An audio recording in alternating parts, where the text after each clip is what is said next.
Hello दोस्तों।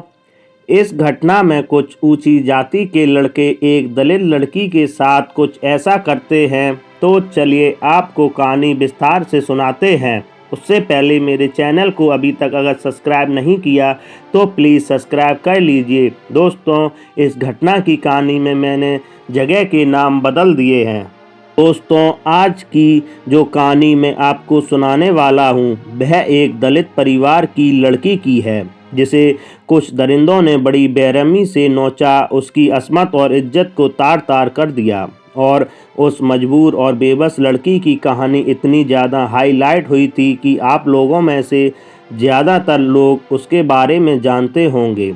उस समय वह लड़की मीडिया में छाई रही। मेरठ में हुए दलित परिवार की लड़की मनीषा बाल्मीकि गैंग रेप और मर्डर केस की। शायद आपको याद हो, लेकिन फिर भी मुझे लगा कि मनीषा के दर्द की दास्तान आपसे शेयर करूं। मनीषा बाल्मीकि जो अपने माँ बाप की इकलौती बेटी थी। उसके दो भाई थे, एक उससे बड़ा दूसरा उससे छोटा। मनीषा का परिवार उत्तर प्रदेश के मेरठ के सैंसों गांव में रहने वाला था। मनीषा ग्रामीण क्षेत्र में रहने की वजह से ज़्यादा पढ़ी लिखी नहीं थी। अपनी माँ का घर में और खेतों में हाथ बटाया करती थी। 18 साल की मनीषा अपने माँ के साथ खेतों में अपनी गाय के लिए घास काटने गई थी। उसकी माँ खेत में जो घास काट रही थी, मनीषा उनका गट्ठर बना रही थी। ऐसा करते हुए वह अपनी माँ से थोड़ी दूर आ चुकी थी। उसकी माँ खेत के दूसरी छोर पर थी। मनीषा झुककर घास को इकट्ठा कर ही रही थी कि पीछे से कोई आया और उसका मुंह दबाकर उसे दूसरी तरफ घसीट कर ले गया। वह उस अनजान शख्स को देखने की कोशिश कर रही थी। मनीषा शोर नहीं मचा पा रही थी। उधर उसकी माँ इन सब बातों से बेखबर अपने काम में मगन थी। मनीषा को एक लड़के ने जोर से दबोच रखा था। दूसरे खेत में ले जाकर उसे बहुत बेरहमी से मारा। सबसे पहले उसके सिर पर वार किया गया। वह बेसुध हो गई। फिर उसके साथ और मारपीट की गई। जब वह बेहोशी की हालत में थी, उसी हालत में उसके साथ घिनौनी हरकत की गई। उसे थोड़ा थोड़ा समझ आ रहा था कि उसके साथ क्या हो रहा है, लेकिन वह मजबूर लड़की अपने बचाव के लिए कुछ न कर सकी। एक लड़के ने जब उसकी इज्जत तार तार कर ली तो 3 और लोग आ गए और उन सब ने भी मिलकर उसके जिस्म से गलत काम किया। साथ ही उसके साथ मारपीट जारी थी। इतने में मनीषा की माँ उसे ढूंढते हुए वहाँ आ रही थी। दूर से ही उन लड़कों ने उन्हें देख लिया और वे वहाँ से भाग गए, लेकिन मनीषा की माँ ने उन्हें भागते हुए देख लिया। वह दौड़ते हुए अपनी घायल बेटी के पास पहुंची और बेटी के हालत देखकर उनके होश उड़ गए। उन्होंने शोर मचाया तो गांव के कुछ लोग वहां पहुंच गए, जो अपने अपने खेतों में काम कर रहे थे। मनीषा के घर में भी यह खबर पहुंच गई। फौरन उसके भाई और पिता उसे लेकर मेरठ अस्पताल पहुंचे। मनीषा की हालत काफ़ी ख़राब थी। उसके मुंह से खून बह रहा था। उसके शरीर पर कई चोटों के निशान थे। डॉक्टरों ने बताया कि उसके शरीर में कई फ्रैक्चर हैं। रीढ़ की हड्डी चोट की वजह से टूट गई है। जुबान भी कटी हुई है। मनीषा के पिता और भाई फौरन मेरठ पुलिस स्टेशन पहुंच जाते हैं और अपनी बेटी के बारे में सब कुछ बताने की कोशिश करते हैं। लेकिन हैरानी की बात तो यह है कि रिपोर्ट लिखना तो दूर, उनकी बात सुने बगैर ही उन्हें वहां से भगा दिया गया। उधर जब मेरठ के डॉक्टरों ने मनीषा की इतनी बुरी हालत देखी तो वे भी घबरा उठे। मनीषा की हालत बहुत ख़राब थी। जख्म जिस्म पर हर जगह थे। पैर भी चोटों की वजह से करीब करीब बेकार हो चुके थे। रीढ़ की हड्डी टूट चुकी थी। उसकी जुबान भी कट चुकी थी। लेकिन डॉक्टरों ने बताया कि शायद जब उसे मारा जा रहा था, उसके साथ ज़बरदस्ती की जा रही थी, उसका मुंह दबाया जा रहा था, तो उसकी जुबान दांतों तले आ गई होगी और उसकी जुबान कट गई होगी। इसी वजह से मनीषा ठीक से बोल भी नहीं पा रही थी। मनीषा का भाई फिर से मेरठ पुलिस के पास पहुंचे और बहुत हाथ पैर जोड़ने के बाद मेरठ पुलिस ने छेड़खानी का मामला दर्ज किया। मनीषा की मां ने पुलिस को बताया कि राहुल ठाकुर नाम का एक लड़का है, उसी ने अपने दोस्तों के साथ मिलकर मेरी बेटी का यह हाल किया है। पुलिस मनीषा के पास हॉस्पिटल पहुंची और इतनी गंभीर हालत में भी पुलिस ने बयान लिया।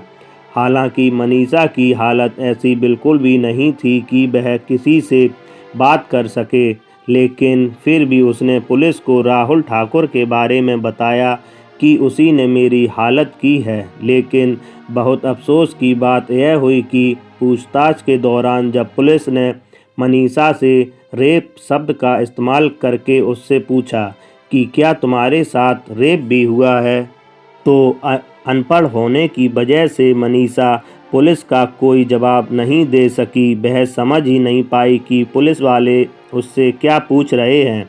और यह हैरानी की बात नहीं है, हमारे देश में आज भी कई ऐसे ग्रामीण इलाके हैं जहां इन सब चीज़ों के मायने सबको पता नहीं है। मनीषा भी उन्हीं पिछड़े लोगों में से एक थी। मनीषा ने जैसे तैसे पुलिस को राहुल का नाम बता दिया था और पुलिस ने राहुल को छेड़खानी के मामले में गिरफ्तार कर लिया। मनीषा की हालत दिन ब दिन बिगड़ती ही जा रही थी। बेहोशी की हालत में ज़िंदगी और मौत के बीच अस्पताल में जूझ रही थी। इसी तरह 9 दिन गुजर गए और पूरे 9 दिन के बाद मनीषा को होश आया। अब तक पुलिस को डॉक्टरों के द्वारा मनीषा की हालत का पता चल चुका था। उधर मीडिया भी अब तक एक्टिव हो चुकी थी। लोकल मीडिया ने इस खबर को उठाया और अब जाकर पुलिस ने थोड़ी बहुत गंभीरता दिखाई। आमतौर पर यह देखा जाता है कि जब किसी कांड का मुद्दा बड़ा बन जाता है तभी उसे उजागर किया जाता है, नहीं तो यही लोग हर खबर को बहुत बड़ा नहीं मानते। लेकिन जब मनीषा की कहानी सबके सामने आई तो निर्भया की कहानी सभी के जहन में तरोताज़ा हो गई। वह दिल्ली की निर्भया थी और इसे मेरठ की निर्भया का खिताब दिया गया। मनीषा की हालत भी करीब करीब निर्भया जैसी ही थी। लोकल मीडिया के जरिए यह खबर दिल्ली तक पहुंची। दिल्ली के अखबारों और न्यूज़ चैनलों पर मनीषा की कहानी को दिखाया जाने लगा और पूरे 9 दिन के बाद लोकल मीडिया के दबाव में आकर पुलिस ने रेप का मुकदमा दर्ज किया। मनीषा का बयान फिर से लिया गया और इस बार मनीषा से जब पूछा गया कि क्या तुम्हारे साथ कुछ गलत भी हुआ था, तब मनीषा को समझ आया कि पुलिस उससे क्या पूछ रही है। उसने पुलिस को बताया कि राहुल ठाकुर ने मेरे साथ गलत काम किया था। बाद में उसके 3 दोस्त और आ गए थे और उन लोगों ने भी मेरे साथ गलत काम किया। मेरे ही दुपट्टे से मेरा गला दबाने की भी कोशिश की गई। मुकदमा दर्ज करने के बाद पुलिस ने एक एक करके चारों लड़कों को उठाया। राहुल ठाकुर पहला लड़का था और वे तीनों में से एक बंटू, दूसरा श्याम, तीसरा बबलू था। उधर मनीषा की हालत और भी ज़्यादा बिगड़ गई। मेरठ के डॉक्टरों ने भी अपने हाथ खड़े कर दिए और मनीषा को दिल्ली भेजने को कहा। मनीषा को दिल्ली लाया गया और दिल्ली के अस्पताल में उसे एडमिट कराया गया। मनीषा की हालत बेहद गंभीर हो चुकी थी। जब मनीषा दिल्ली के अस्पताल में पहुंची तो यह मुद्दा पॉलिटिकल पार्टियों के कान तक आया। इतनी बुरी हालत में भी मनीषा से बयान लिया जा रहा था और उसका तीसरा बयान था। दिखावे के लिए कानूनी कार्रवाई जारी थी और इन सब के बीच मनीषा अपने तमाम जख्मों के दर्द को सहन ना कर सकी और उसने अस्पताल में दम तोड़ दिया। वह जिंदगी की बाजी हार गई। उसकी मौत की खबर अस्पताल के रूम से निकलकर बाहर आती है और धीरे धीरे नेताओं और कुछ बड़े लोगों तक भी पहुंच जाती है। मीडिया भी इस खबर को पूरे जोरों शोरों से कवर कर रही थी। थोड़ी ही देर बाद अस्पताल के बाहर लोगों की भीड़ इकट्ठी हो जाती है। जगह जगह प्रोटेस्ट होने लगता है। हंगामा खड़ा किया जाता है, धरना प्रदर्शन किए जाते हैं जिसमें कई पार्टियों के लीडर्स भी शामिल थे। पुलिस के खिलाफ आवाज़ उठनी शुरू हो जाती है। मनीषा की फैमिली वाले भी इंसाफ की मांग करते हुए धरने पर बैठ गए। उनका कहना था कि वक्त पर पुलिस ने मुकदमा दर्ज नहीं किया, उन लड़कों के खिलाफ सख्त कार्रवाई नहीं की। मनीषा को वक्त पर सही इलाज नहीं मिल सका, नहीं तो वह बच जाती। लेकिन पुलिस का अत्याचार अब भी ख़त्म नहीं हुआ। आनन फानन में पुलिस वहां पहुंची। धरने को कंट्रोल किया जाता है और भीड़ को हटाया जाता है। मनीषा की फैमिली वालों को ज़बरदस्ती उठाया जाता है। रात को ही मनीषा की लाश एम्बुलेंस से मेरठ के सैंसों गांव ले जाया जाता है। मेरठ पुलिस अपनी निगरानी में मनीषा के परिवार वालों को भी गाड़ी में बिठाकर मेरठ ले जाती है। देर रात करीब 2 बजे के आसपास पुलिस की टीम सैंसों गांव पहुंच जाती है। गांव के लोग तो पहले से ही गुस्से से भरे पड़े थे। जब पुलिस गांव में पहुंची तो गांव के लोगों का पूरा जमावड़ा पुलिस के खिलाफ खड़ा था। पुलिस के खिलाफ नारेबाजी की जाती है। इसी दौरान मनीषा के परिवार वाले कहते हैं कि हमें अपनी बेटी की डेड बॉडी दे दीजिए। हम पूरी विधि विधान से कल सुबह उसका अंतिम संस्कार करना चाहते हैं। रात को हमारे यहाँ अंतिम संस्कार नहीं किया जाता, लेकिन पुलिस को पता नहीं किस बात की जल्दी थी और अपनी जिम्मेदारी जैसे तैसे पूरी करनी थी, यानी पल्ला झाड़ना था, क्योंकि उन्हें पता था कि सुबह होगी तो जो सो रहे वह भी जागेंगे। यह मामला और बढ़ेगा, उनके ऊपर सवालों की बौछार होगी। मीडिया वाले मेरठ के इस गांव तक भी पहुंचेंगे। तो इन सब चीज़ों से बचने के लिए पुलिस ने फैसला किया कि रात को ही मनीषा का अंतिम संस्कार किया जाए। घर वाले मना करते रहे, पुलिस के आगे गिड़गिड़ा रहे थे। अपनी बेटी की अंतिम विदाई पूरी विधि विधान से करने के लिए गुहार लगाते रहे, लेकिन पुलिस प्रशासन ने उनकी एक नहीं सुनी। यहाँ तक कि मनीषा की मां जाकर पुलिस की गाड़ी के आगे लेट गई कि वह इस तरीके से इस वक्त अपनी बेटी की लाश ले जाने नहीं देगी। लेकिन पुलिस सुबह तक का इंतज़ार नहीं करना चाहती थी। उन्होंने मनीषा के परिवार वालों को एक नहीं सुनी, जबरन घर वालों को उन्हीं के घर में बंद कर दिया। 3 बजे के आसपास रात को ही मनीषा का पुलिस द्वारा अंतिम संस्कार कर दिया जाता है। अंतिम संस्कार क्या किया गया? कूड़े कचरे की तरह लकड़ियां इकट्ठी करके पेट्रोल डालकर मनीषा की बॉडी को जला दिया गया। मीडिया ने बहुत कोशिश की कि उन्हें गांव में आने दिया जाए, लेकिन पुलिस के कड़े पहरे लगा रखे थे। मगर पुलिस यह हरकत करते हुए भूल गई थी कि यह डिजिटल भारत है। आज के दौर में किसी न किसी के पास मोबाइल फ़ोन होता ही है। उन्हीं में से किसी ने पुलिस की यह काली करतूत रिकॉर्ड कर ली थी।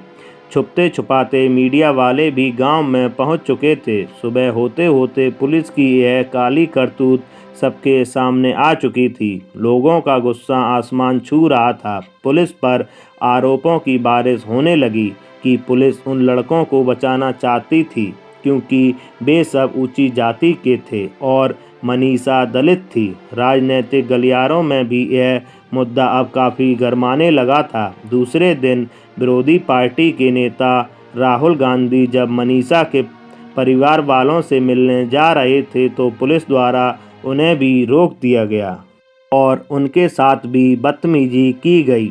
उत्तर प्रदेश के मुख्यमंत्री योगी आदित्यनाथ जी भी मनीषा के पिता से मिले और उन्हें सभी आरोपियों के खिलाफ कड़ी कार्रवाई करने का आश्वासन दिया।